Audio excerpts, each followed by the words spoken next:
नमस्कार, आप देख रहे हैं न्यूज 18 स्पेशल और मैं हूं आपके साथ विभा उपाध्याय। पिछले कुछ सालों में उत्तर बिहार में भूजल स्तर नीचे जाने की खबरें आई थीं। इस खबर ने राज्य सरकार की चिंता को बढ़ा दिया। कारण जानने पर यह समझ आया कि राज्य के ज्यादातर वेटलैंड यानी कि नमी वाले इलाके सूखने की कगार पर पहुंच गए हैं। सरकार ने फौरन राज्य में जमीन पर नमी क्रांति की शुरुआत कर दी।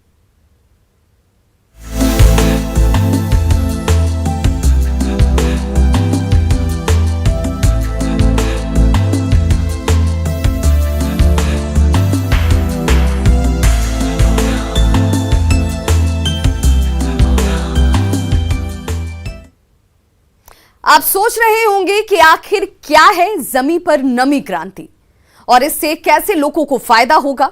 तो चलिए पूरी कहानी हम आपको बताते हैं। दरअसल बिहार के ज्यादातर जलाशय और पानी के स्रोत देखभाल के अभाव और उपेक्षा की वजह से सूखने के कगार पर पहुंच गए हैं। इस कारण आसपास के इलाकों में पानी की कमी होने लगी और इकोसिस्टम खतरे में पड़ गया। इसे देखते हुए नीतीश सरकार ने राज्य के सभी जलाशयों और वेटलैंड को संरक्षित करने का फैसला लिया है।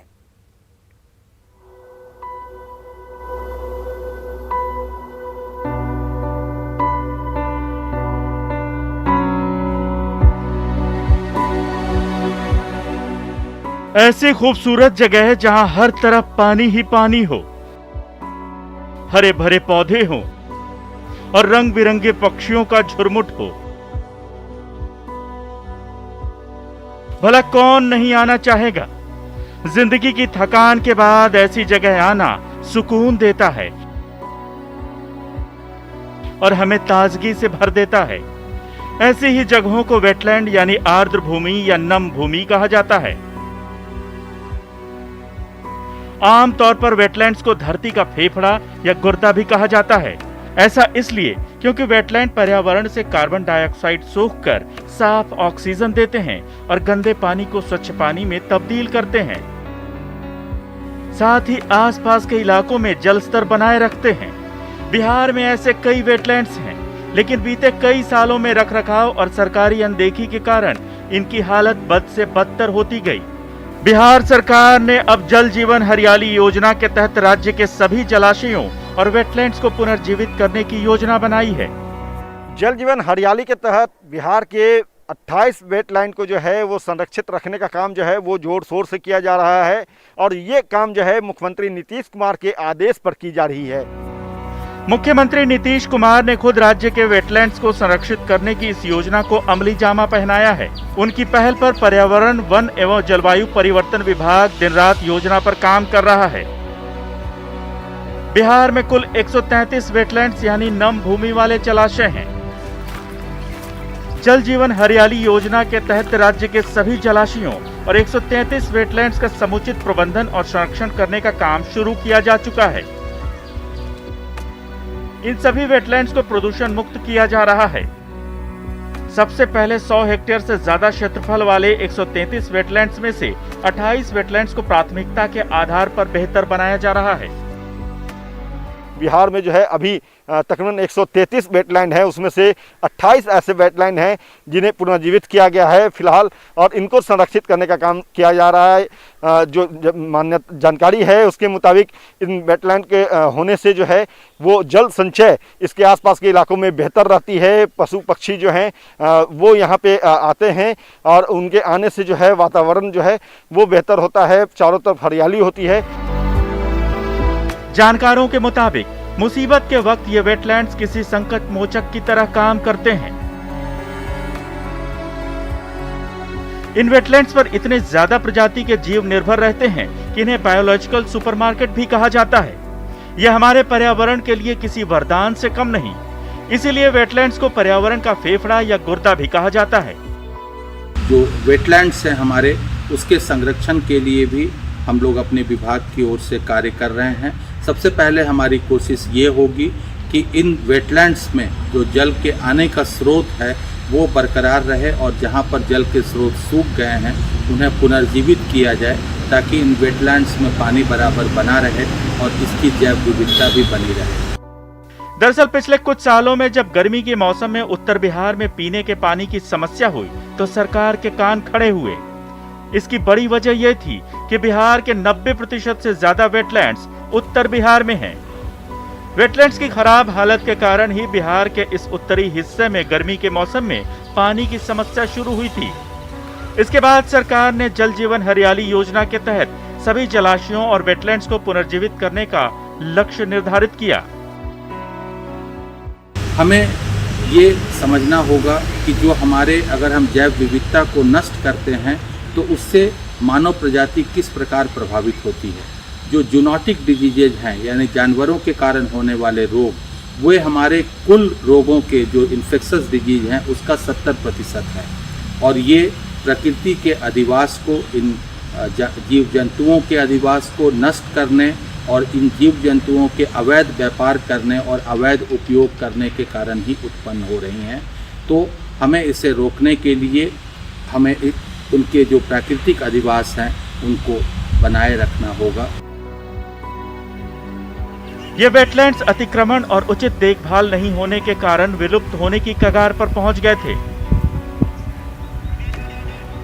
अब इन्हें अतिक्रमण और प्रदूषण से मुक्त किया जा रहा है और आसपास पेड़ पौधे लगाकर सजाया भी जा रहा है।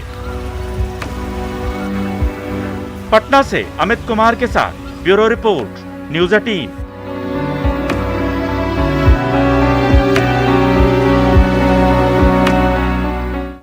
तो कहते हैं ना कि जल ही जीवन है और उस जीवन के लिए ये वेटलैंड बेहद जरूरी है। अनदेखी के कारण राज्य के ज्यादातर वेटलैंड खतरे में पड़ गए हैं।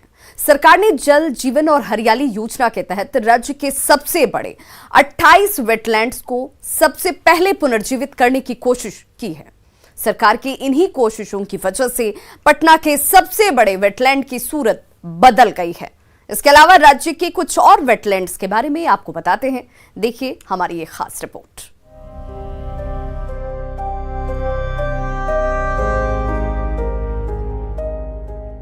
पर्यावरण संवर्धन और संरक्षण के लिए वेटलैंड्स का खासा महत्व है। अनदेखी के कारण बिहार के ज्यादातर वेटलैंड वेस्टलैंड यानी कचरा वाले जलाशय बन गए थे और इनमें अधिकतर तो सूखने की कगार पर भी पहुंच गए थे। नतीजतन वेटलैंड के आसपास के इलाकों में जलस्तर भी काफी नीचे चला गया और गर्मी के दिनों में तो पानी की किल्लत भी होने लगी। हालात और ज्यादा बिगड़े इससे पहले ही बिहार सरकार ने जल जीवन हरियाली योजना के तहत सभी जलाशयों और वेटलैंड्स को पुनर्जीवित करने का लक्ष्य निर्धारित किया है। आइए आपको बताते हैं बिहार के कुछ प्रमुख वेटलैंड्स कौन कौन से हैं। बेगूसराय की कांवर झील, वैशाली की बरैला झील, दरभंगा का कुशेश्वर स्थान, पश्चिमी चंपारण का सरियामान सिसवा, पूर्वी चंपारण का मांगुराहा, समस्तीपुर का देवल चौर, दरभंगा का कंसल चौर, कटिहार का गोगा बिल और जमुई का नागी जलाशय।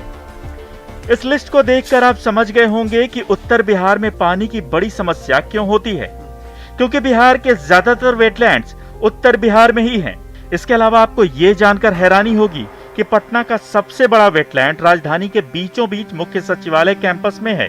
ये वेटलैंड पिछले कुछ सालों से देखरेख के अभाव में मृत अवस्था में पहुंच गया था, लेकिन मुख्यमंत्री नीतीश कुमार के आदेश के बाद इसे भी पुनर्जीवित किया गया है। अब ये जगह देखते ही बनती है।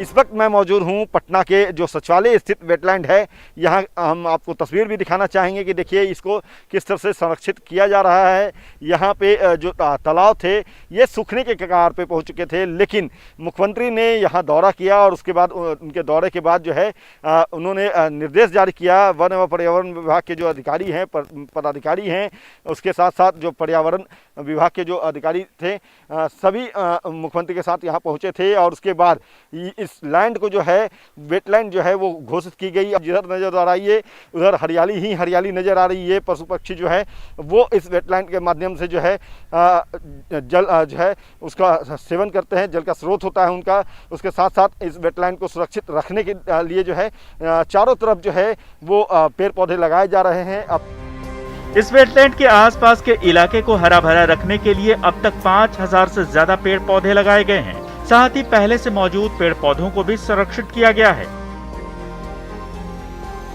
सरकार ने जल जीवन हरियाली योजना के तहत जलाशयों के साथ साथ वेटलैंड्स को पुनर्जीवित करने का जो लक्ष्य निर्धारित किया है, उस कड़ी में कटिहार के मनिहारी स्थित गोगाबिल झील को भी पक्षी अभयारण्य के रूप में विकसित किया जा रहा है। कटिहार जिलाधिकारी उदयन मिश्रा के मुताबिक निश्चित तौर पर यह कटिहार के लिए एक बड़ी उपलब्धि होगी। तो बड़ी चीज़ है कटिहार के लिए। वेटलैंड्स होते हैं और जब माइग्रेटरी बर्ड्स आते हैं तो बड़ा ही मनोरम दृश्य होता है, तो वो सभी लोग उसका लाभ लें। और वहाँ क्या क्या चीज़ की ज़रूरत पड़ सकती है वो मैं स्वयं देखूंगा और सबकी तैयारी भी कर करके फिर आप लोग को वहाँ ले जाके आप लोग को भी दिखा। और वहाँ पर चूँकि लोग आते हैं देखने के लिए, पर्यटन स्थल बनता है तो दुकानें लगती हैं और तो लोगों को रोज़गार भी मिलता है। इस सभी चीज़ों की व्यवस्था वहाँ पर हो और कटिहार में एक वो अच्छा पर्यटन स्थल बने, ये हम लोग चाहेंगे और इसको हम लोग ज़रूर से करेंगे। फिलहाल कटिहार के इस बड़े प्रोजेक्ट पर काम चल रहा है। काम पूरा हो जाने के बाद यह पर्यावरण के लिए तो महत्वपूर्ण होगा ही, साथ ही गोगाबिल झील जिले में पर्यटन और रोजगार को भी बढ़ावा देगा। बिहार के 133 वेटलैंड्स में से एक समस्तीपुर के उजियारपुर प्रखंड के अंतर्गत NH 28 के किनारे देवखाल चौर भी है। बिहार के मुख्यमंत्री नीतीश कुमार की महत्वाकांक्षी योजना जल जीवन हरियाली, जो पर्यावरण संवर्धन और संरक्षण के साथ साथ जल संरक्षण के लिए भी महत्वपूर्ण थी। आपको मैं इस समय ये चौर है देवखाल चौर, उसकी तस्वीर हम दिखाना चाहेंगे। इस चौर की जो परिधि है वो करीब 239 एकड़ है और इस चौर में जो लोगों का बताना है आज तक कभी पानी सूखा नहीं है। देखिए, बिहार सरकार के महत्वाकांक्षी योजना आ रही है जल जीवन हरियाली, उसके तहत ये जो समस्तीपुर का देवखाल चौर है, पहले तो मैं आपको बता दूं कि इसकी धार्मिक बहुत बड़ी महत्ता है रही है।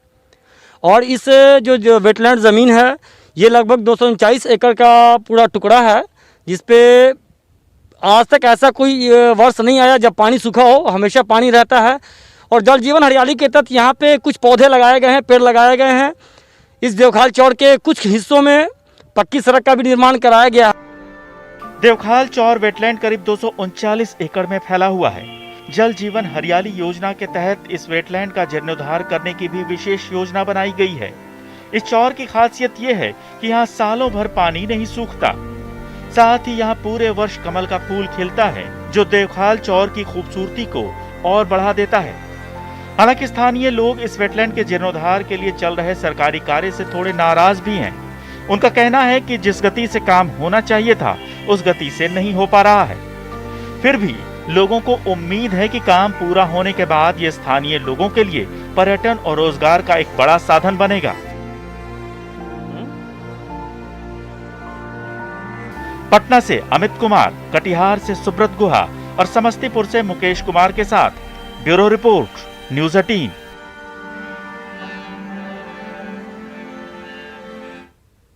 तो आपको ये जानकर दुख भी होगा और आश्चर्य भी कि दुनिया में 87% वेटलैंड्स जो हैं वो अपना अस्तित्व खो चुके हैं और जो हमारे अस्तित्व के लिए सीधे तौर पर एक प्रश्न चिन्ह भी है।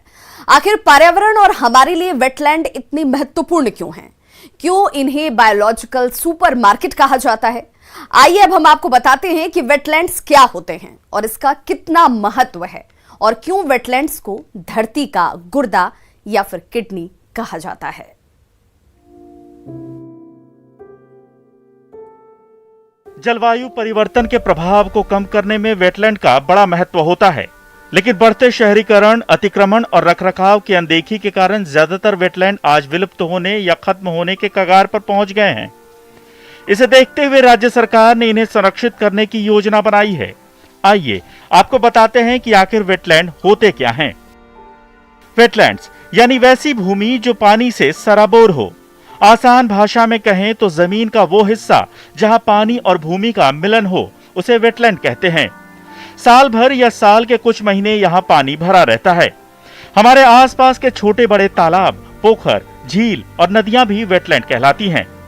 वेटलैंड धरती के लिए गुर्दे का काम करते हैं। इनका मुख्य काम होता है गंदे पानी को स्वच्छ पानी में तब्दील करना और पर्यावरण संरक्षण करना।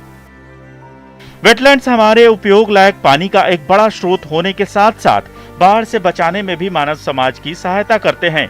इंसानी दुनिया के बने रहने में योगदान के साथ साथ ये जलीय जीवन का भी आधार हैं, यानी जैव विविधता को बचा कर रखते हैं। वेटलैंड में अनेक दुर्लभ और लुप्तप्राय प्रजातियों का आश्रय भी होता है। इसी कारण इन्हें बायोलॉजिकल सुपरमार्केट भी कहा जाता है।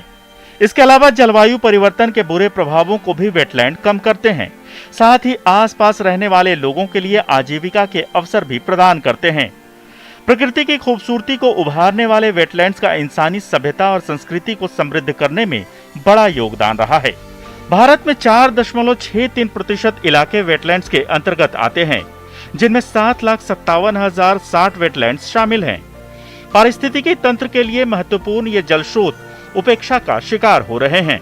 रामसर कन्वेंशन के तहत वेटलैंड की एक अंतर्राष्ट्रीय परिभाषा भी दी गई है। इसके अनुसार दलदली भूमि, बाढ़ के मैदान, नदियां, झीलें और अन्य समुद्री क्षेत्र जो कि कम ज्वार पर 6 मीटर से अधिक गहरे न हो, ये सब वेटलैंड की श्रेणी में आते हैं। साथ ही मानव निर्मित तालाब या जलाशय भी इसमें शामिल हैं। वेटलैंड्स की जैविक संरचना में पानी में रहने वाली मछलियां, पानी के आसपास रहने वाले प्रवासी पक्षी सब शामिल हैं। अब आपको बताते हैं कि आखिर वेटलैंड हमारे लिए क्यों जरूरी होते हैं। जल चक्र के लिए वेटलैंड्स बहुत जरूरी होते हैं। जल संग्रहण, भूजल स्तर को बनाए रखने और पानी की सफाई तक में इसकी अहम भूमिका होती है। बाढ़ का पानी अपने में समेटकर ये इंसानी आबादी को बाढ़ से बचाने में मददगार साबित होते हैं। मौसम परिवर्तन की घटनाएं जैसे बाढ़ और सूखे से निपटने में वेटलैंड सहायक हैं। मछली, मखाना और अन्य जलीय पौधों की खेती करने वाले लोगों का रोजगार वेटलैंड्स पर निर्भर करता है, यानी ये रोजगार का भी जरिया है। धरती पर कार्बन संग्रह करने वाले स्रोतों में वेटलैंड्स का नाम सबसे पहले आता है, जिससे वातावरण में कार्बन की मात्रा में कमी आती है।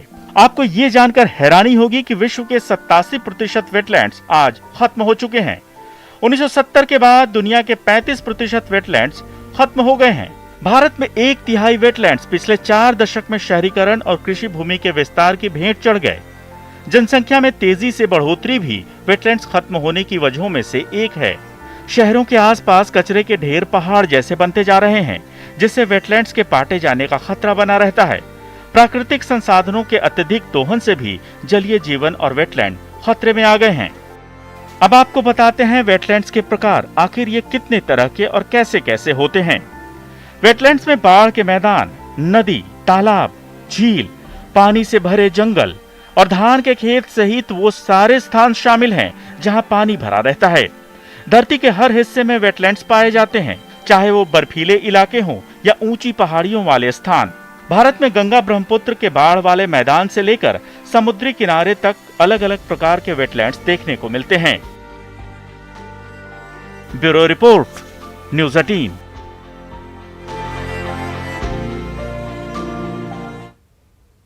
अब जरा सोचिए कि अगर वेटलैंड हमारी धरती से एक एक करके खत्म हो गए तो फिर क्या होगा। कितना मुश्किल होगा हमारा जीवन। न तो पीने के लिए आसानी से पानी की उपलब्धता होगी, न जल में रहने वाले जीव जिंदा रह पाएंगे और हमें मखाना और मछली ही खाने को मिलेगा। और सबसे जरूरी बात, हमारे आसपास की हरियाली खत्म हो जाएगी। इसलिए पर्यावरण के प्रति जागरूकता ही हमें और हमारी आने वाली पीढ़ियों को ऐसे संकट से बचा सकती है। इस खास पेशकश में आज के लिए बस इतना ही। एक छोटा सा अंतराल, फौरन होंगे वापस।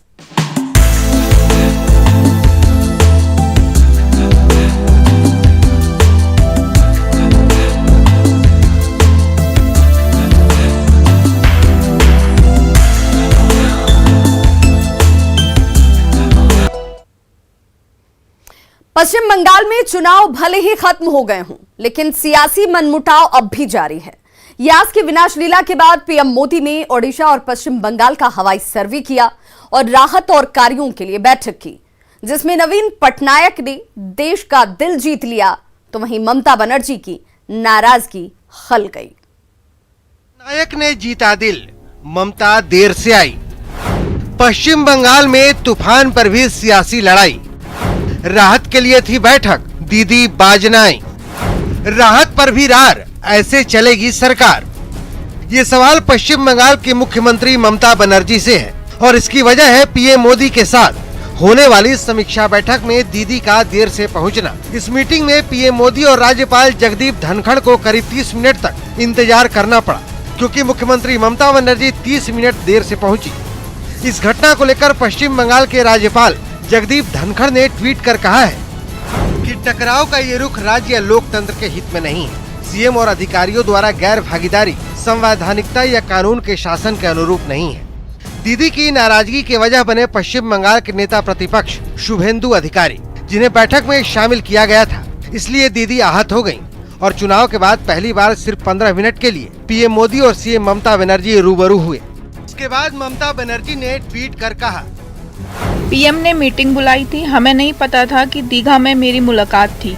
मैं कलाई कुंडा गई और प्रधानमंत्री को रिपोर्ट दी। साथ ही दीघा और सुंदरबन के विकास के लिए 10 और 20 हजार करोड़ रुपए की मांग की। मैंने उनसे कहा कि राज्य के अधिकारी मुझसे मिलना चाहते हैं। मैंने उनकी अनुमति ली और चली गई। मुख्यमंत्री ममता बनर्जी खुद भी शनिवार को प्रभावित इलाकों का हवाई सर्वे करेंगी।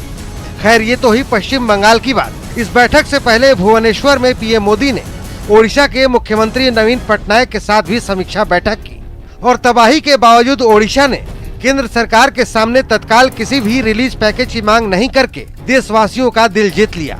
ओडिशा के मुख्यमंत्री नवीन पटनायक ने एक ट्वीट में लिखा कि इस समय देश में कोविड-19 महामारी चरम पर है।